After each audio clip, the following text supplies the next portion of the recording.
Magandang araw po sa inyo guys. Ang isi-share ko sa inyo ngayon, yung 2-pump motor alternate function using fluteless relay.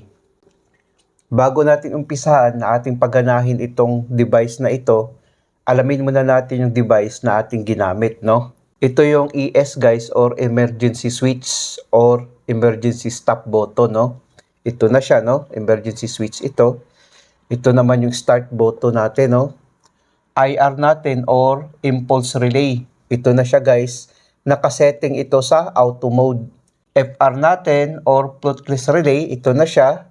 R1 natin or relay 1. Ito na siya. M1 natin. Ito na siya, no? Pump motor 1 natin. Tapos pump motor 2 natin, no? Naglagay din ako ng indicator lamp guys, no? Para sa M1. Ito siya. M2 naman. Ito naman siya, no? Ito yung M2 natin. R2 natin, ito na siya, guys. Ngayon, guys, ating pag-aralan ang diagram nito kung ano ang function niya, no? Paglagyan natin to ng power supply, ang line 1 at saka line 2, pag i-press natin tong start button, guys, magko-close ito, guys, no? Gaganon siya. Ang kuryente ngayon, dadaloy dito, no? Gumana ngayon ang impulse relay natin. Pagana ng impulse relay natin, guys, i-close to ng impulse relay natin, no? Ngayon, pag bitawan natin tong start button, babalik to sa normal position na naka-open. Gaganon ito, guys, no? Kung titignan natin, guys, no? Pag i-press natin, pag bitawan natin, babalik siya sa position niya na naka-normally open. Ngayon, dahil ang impulse relay natin nakalagay sa auto mode, still pa rin ito magko-close, guys, no? Ngayon, ang kuryente ngayon dadaloy dito. Gumana ngayon ang fluteless relay natin, no? Paggana ng fluteless relay natin, guys, i-close din ito ng fluteless relay natin, no? Gumana ngayon ang R1. Itong R1 natin, no? Paggana ng R1, guys, i-close to ng R1. Ngayon, ang kuryente ngayon dadaloy dito, no? Unang gumana ang M1. Paggana ng M1 natin, guys, i-close to ng M1. I-open din ito ng M1 natin, no? Dahil ito yung interlocking nilang dalawa, no? Sa M2 or M1, i-open to ng M1. I-close din ito ng M1 natin, no? I-close to ng M1. Gumana ngayon ang R2 natin, no?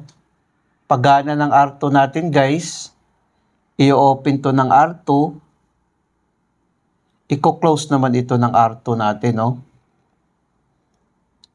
Dahil gumana ang R2 natin, i-close din ito ng R2 natin, no? Ngayon, guys, ang kuryente ngayon dadaloy dito, no? Still pa rin gumana ang M1 natin at saka pilot lamp natin, no? Sa M1. Ngayon, ang kuryente din dadaloy din dito, no? Hanggang dito lang, no? Hindi gumana ang M2 natin, pati yung pilot lamp niya, no? Tapos ang kuryente din dadaloy dito, no? Gumana ngayon ang R2 natin. Ngayon, pag puno na yung tubig sa tangke, dahil overhead yung ginamit natin, pag puno na, guys, mag-o-open ito, no? Mag-o-open ito. Mag-o-open ito sa fluteless relay natin. Pag puno na yung tangke ng tubig sa ating overhead tank, ngayon, mamamatay ito ngayon. Mamamatay ito ngayon, guys, no? Gaganon siya, no? Ang kuryente hanggang dito na lang, no? So, mamamatay ngayon itong M1 natin. Pagpatay ng M1 natin, guys, i-open to ng M1. I-close naman ito ng M1 natin, guys, no? Tapos ngayon, i-open naman ito ng M1 natin, no? Dahil namatay yung M1 natin. So, ganun ang position niya ngayon, guys, no? Dahil ang kuryente hanggang dito na lang. Kung makikita natin dito, guys, still pa rin gumana ang R2 natin, no? Still pa rin itong naka-close, no? Ngayon, pag wala ng tubig yung overhead tank natin, magkakarga siya ulit, no? Magko-close ulit ito. Ang kuryente ngayon dadaloy dito, no? Gumana ang R1 natin. I-close naman ulit ito ng R1 natin, no? Ang kuryente ngayon hindi na makadaloy dito, no? Dahil putol na. Magtutuloy ang kuryente ngayon dito. Gumana ngayon ang M2 natin, no? Paggana ng M2 natin, guys, i-open to ng M2. Gaganon siya, no? Pag open ng M2 guys, i-close naman ito ng M2 natin, no? I-close ng M2. Tapos ngayon, ito naman, i-open naman ito ng M2 natin. Mamamatay ngayon ang R2 natin. Pagpatay ng R2 natin guys, i-open to ng R2. I-open naman ito ng R2 natin, no? Dahil namatay yung R2 natin, i-close naman ito ng R2 natin. Ganun ang position niya guys, no? Kung makikita natin ngayon, ang kuryente ngayon dadaloy dito hanggang dito lang, no? Dahil mayroon silang interlocking. Dahil gumana ang M2 natin, ang kuryente ngayon magtutuloy dito, no? Gumana ang M2 natin. Ganun ang function niya guys, no? Ngayon guys, pag wala namang tubig yung tangke natin guys, no? Mag-open ulit ito. Mag-open ulit ito, no? Mamamatay ang R1 natin. Pagpatay ng R1 natin guys, mag-open din ito, no? Pag open yan, ang kuryente hanggang dito na lang. So, mamamatay ngayon itong M2 natin. Pagpatay ng M2 natin guys, mag-open ito. Magko-close naman ito guys, no? Ito kasi yung sa M2 natin. Ito naman, magko-close din ito, no? Kung sakali naman guys, gumana itong M1 natin, pag i-press natin itong start button guys, mag-open din ito. Pag open ito guys, mamamatay ang FR, mamamatay din siya lahat, no? Ganun din sa emergency push button natin, no? Kung saan ditong gumana, pag i-press natin itong emergency push button, mag-open ang contact nito, mamamatay ang motor kung saan dito ang gumana. Ngayon guys, ito namang tatlong wire, kung makikita natin dyan sa drawing, ito kasi guys, nakakabit na sa ating floatless relay. Ang brown cable, nasa pinaka ilalim na portion ng ng water tank. Ang pangalawa naman, nasa katamtaman. Ang pangatlo naman, nasa malapit sa bunganga ng ating overhead tank, no? Ang function nito guys, itong floatless relay natin, pag nakasetting sa supply, ibig sabihin, sa yan? Overhead tank yan. Pag nababasa ito guys, automatic ngayon, mamamatay itong pump natin, no? Pag nababasa ang black wire. Ngayon, pag hindi naman nababasa ang blue wire, gagana naman ulit, no? Magbibigay siya ng tubig, magre-refill siya ng tubig. Pag nababasa ang black wire, namamatay ang pump natin kung saan dito ang gumana.